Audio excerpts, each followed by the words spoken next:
আমরা ইসলামে যারা, আমরা যখন প্রস্রাব করি তখন কি আমরা বসে করি না দাঁড়ায়? নর্মালি বসে। এখন অনেকে কথা ভাই কী ব্যাপার, আল্লাহ এটা কেন দিল, দাঁড়িয়ে করলে কী হইতো? দেখেন বিজ্ঞানীর অবাক হয়েছে। কেউ যে ক্রমাগত দাঁড়িয়ে প্রস্রাব করে, তখন আমাদের প্রস্রাবের সাথে ক্রমাগত যেটা করতে থাকে, দাঁড়িয়ে দাঁড়িয়ে প্রস্রাব করছে, তখন দেখা যাবে প্রস্রাবের সাথে আস্তে আস্তে প্রোটিন যাবে, যেটাকে মেডিকেলের ভাষায় বলে প্রোটিন ইউরিয়া। তার মানে দাঁড়িয়ে যখন কেউ প্রস্রাব করে ক্রমাগত, তখন আস্তে আস্তে তার প্রস্রাবে প্রোটিন যেতে থাকে, এবং প্রস্রাবে প্রোটিন যাওয়া মানে আস্তে আস্তে তার কিডনির যে ক্যাপাসিটি সেটা ক্রমাগত দ্রুততার সাথে ধ্বংসের দিকে যাচ্ছে।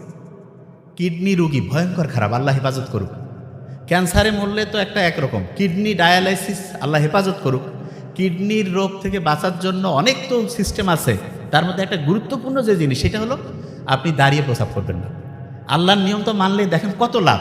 আপনার হচ্ছে প্রোটিন যাওয়ার যে প্রক্রিয়া সেটা আল্লাহর রহমতে ওইটা থেকে মুক্ত থাকবেন, কিডনির কর্মক্ষমতা ঠিক থাকবে। আচ্ছা, আরেকটা জিনিস, দাঁড়ায় পানি খান কারা কারা? খান নাকি? আলহামদুলিল্লাহ, খাই না। দাঁড়িয়ে পানি না খেয়ে যে আমরা বসে পানি খাই, দাঁড়িয়ে পানি খাইলেও দেখা যায় কিডনির উপরে এটা নেগেটিভ একটা ইম্প্যাক্ট ফেলে।